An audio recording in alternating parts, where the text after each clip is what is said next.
The arid expanse of Clovis, New Mexico, sprawled beneath the vast eternal sky, a watercolorist's dream of endless blue.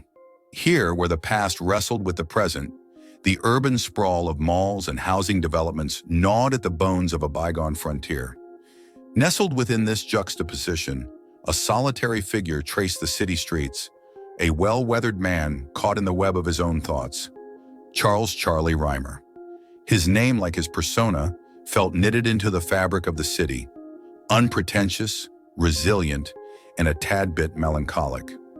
Silver streaked through his once dark hair, his eyes carried a heaviness that belied his open-hearted nature, and his shoulders bore the burden of an unsolved tragedy. His soul seemed to exist in a constant tango with a shadowy dance partner, the memory of his late wife. As he walked into the bustling Central Mall, the dance stilled. A peculiar case had come his way. Ordinary thefts they seemed, but Charlie's well-honed instincts hinted at a melody hidden amidst the cacophony. The stolen objects were as random as the passing crowd, yet there was a rhythm, a pattern that flirted with the edges of his intuition. "Mr. Reimer," the nervous mall manager greeted him, "it's happening all too often, and we're at our wits' end." Charlie offered a smile that was half comfort, half shared frustration, and nodded. "Why don't you walk me through the incidents?" The manager led him around the mall, outlining the details of each theft. Stolen items ranged from an antique pocket watch to a novelty t-shirt, from an expensive perfume to a cheap stuffed toy. The common thread, the manager revealed, was the time. Every theft happened at dusk. Charlie sifted through the manager's words, analyzing each piece of evidence. While the mall's usual hum, laughter, and hushed conversations, the clink of shopping carts, a baby's wail, faded into a distant echo. His mind painted a picture that he could not yet fully understand. "Is there anything else unusual? Any out-of-place customers?" he asked, looking over the busy scene before him. "Well, now that you mention it, there's a homeless man.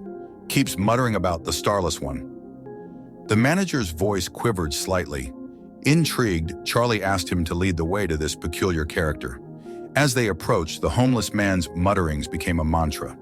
"He comes with the dying light. The Starless One awakens." Charlie, feeling an inexplicable chill, shared a glance with the manager. This was no longer just a case of random thefts, he sensed. This was a prelude to a symphony that hummed with disquiet and dread. As he looked up, the sky had begun to transition from azure to twilight. The day was surrendering to the immutable breeze of the desert night, and along with it, he was descending into a mystery that promised to challenge his understanding of the world, his perception of reality. This was just the beginning, the soft whisper before the shriek, and the echo of the homeless man's words clung to him like a cold shiver. The mall, once a familiar haven of urbanity in the midst of desert wilderness, had begun to contort itself into a maze of shadows and riddles for Charlie.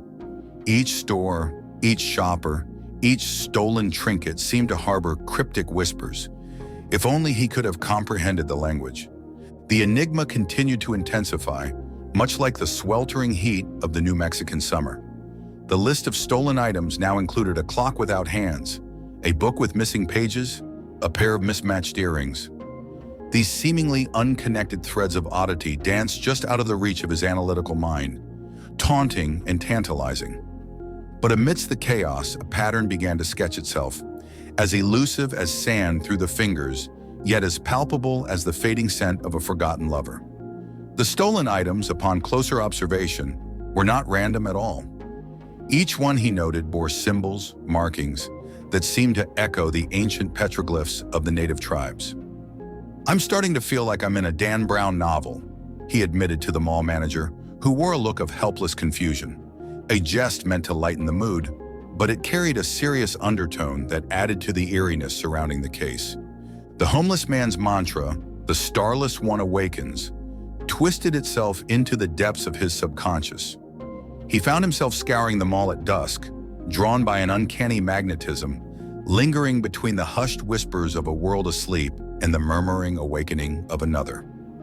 On one such twilight-lit evening, a new facet of the mystery surfaced. As he strolled through the deserted mall, echoes of a day's chatter fading into an uncanny stillness, he felt an unseen gaze on him. He turned, eyes meeting the darkness beyond the mall's glass facade.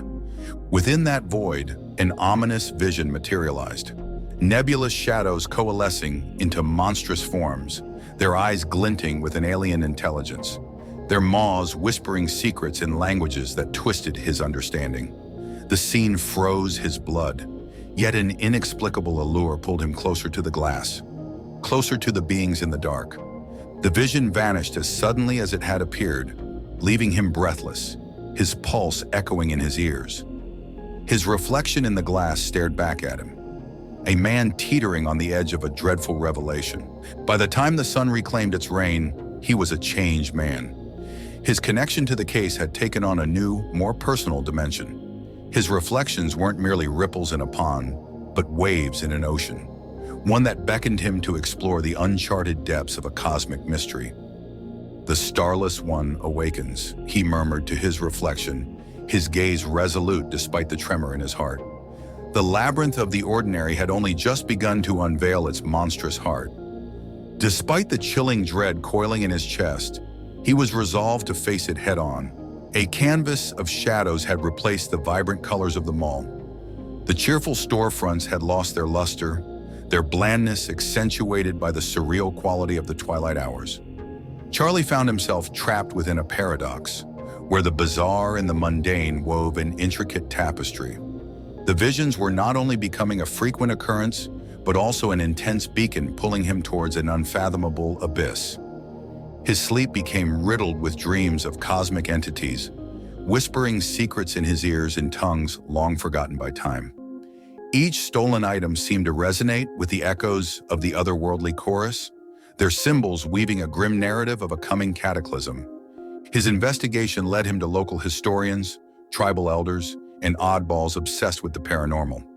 His open-mindedness and perseverance brought him to an old Navajo woman living on the outskirts of Clovis, her home a sanctuary for fading traditions and forgotten folklore. "I've been expecting you, Charles Reimer," she greeted, her voice layered with the timeless resonance of desert winds and ancient wisdom. With a slow nod, she invited him to share a pot of bittersweet Pinot coffee. Under the starlit canvas of the New Mexican sky, the old woman unveiled the lore of the Starless One, a deity of her people, a watcher from the abyss, the one who sang in the silence of the cosmos. As she spoke, the symbols etched on the stolen items danced in his mind, falling into place like the final pieces of a cosmic jigsaw. The realization chilled him to the bone. These thefts, these seemingly innocuous acts, were not the whims of an eccentric thief, but the careful choreography of an unseen choir, setting the stage for the Starless One's arrival. With every passing day, his visions grew more vivid, more terrifying. Yet amidst the terror, he found an odd sense of kinship, the whispering entities, the looming dread. It was an echo of his own heart, a mirror to his long-nurtured grief. "It's about accepting," the old woman told him, her words resonating with his inner turmoil. "The grief, the fear, the unknown. They are part of this cosmic dance, as we are." For Charlie, the boundary between his personal trauma and the cosmic horror blurring around him was dissolving, leaving him standing on the precipice of an abyss both deeply intimate and terrifyingly universal. "Let the choir sing," he muttered to himself, looking into the endless, star-studded sky. Fear and anticipation thrummed in his veins like an ancient rhythm. This wasn't just a mystery anymore. It was a haunting symphony that resonated with his own soul. And as the unseen choir song echoed within him, he was bracing himself to face the final act of the cosmic drama. Underneath the obsidian canopy of the New Mexican night, Charlie found himself at the epicenter of his cosmic narrative, the mall. Its vibrant cacophony had faded into a stillness that hummed with the potent silence of the cosmos. The stolen items had been returned to their rightful places, the symbols now forming a constellation of terrestrial glyphs under the sterile glow of the mall lights. The hour was approaching. A shiver of anticipation coursed through him as he approached the glass facade, his reflection a spectral doppelganger. The mall's silence deepened, as if the world held its breath, waiting for the cosmic dance to begin. And then, it did. The darkness beyond the glass came alive, shadows shifting and twisting into monstrous forms that mirrored the figures from his visions.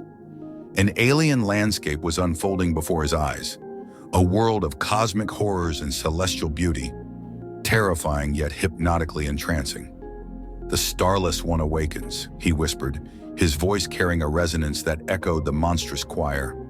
His gaze met the glowing eyes of the entities, a chilling connection that was both alien and intimate.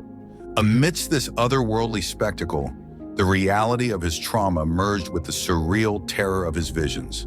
The death of his wife, the grief that had clung to his soul, mirrored the mournful cry of the cosmic entities. A profound realization dawned upon him. Grief, fear, and the unknown were not just human experiences, but a shared cosmic truth. With a deep breath, he stepped closer to the glass, his heartbeat syncing with the rhythm of the unfolding cosmic symphony. His open-mindedness and kindness, the qualities that had guided him throughout his life, were his compass now, leading him through the labyrinth of cosmic horror. And then, the dawn began to unravel.